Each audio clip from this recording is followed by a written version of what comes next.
प्यारे बच्चों, सुप्रभात। आज बच्चों हम वाच्य के बारे में पढ़ेंगे, जो कि बोर्ड एग्जाम में 4 अंक के आते हैं। ठीक है।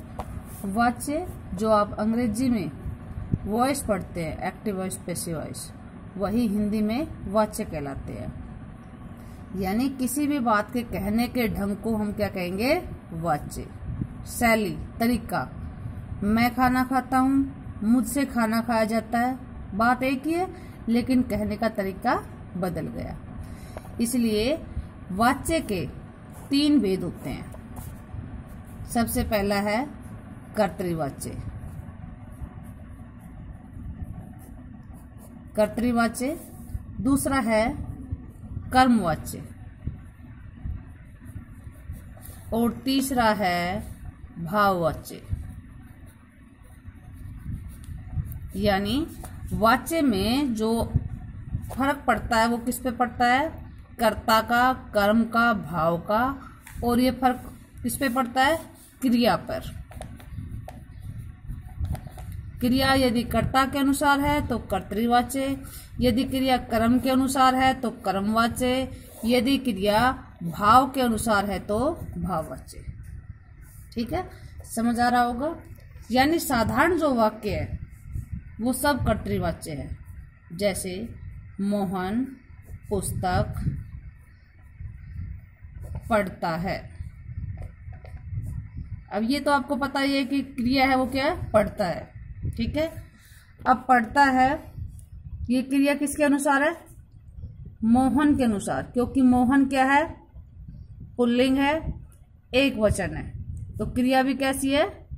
एक वचन और पुल्लिंग है।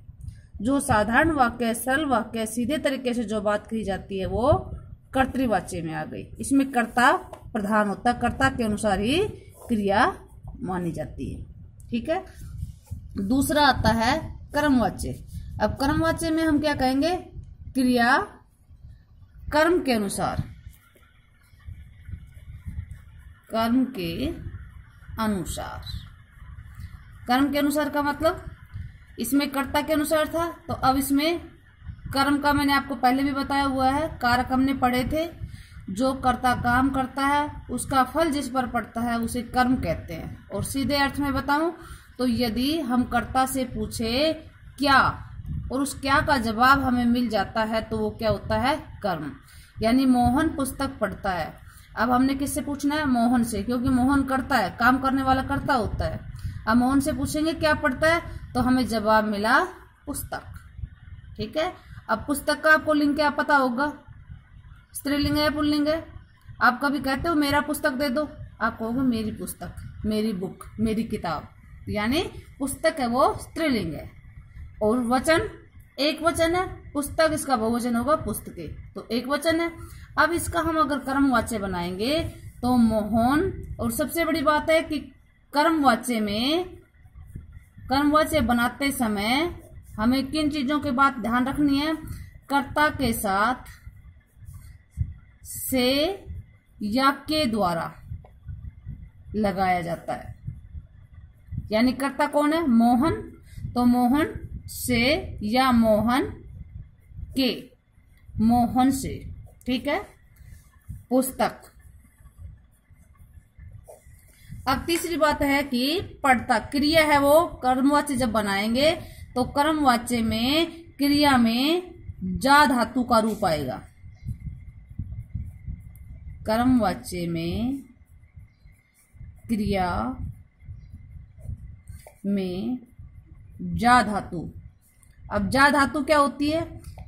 धातु किसे कहते हैं? क्रिया के मूल रूप को धातु कहते हैं। क्रिया के मूल रूप को धातु कहते हैं।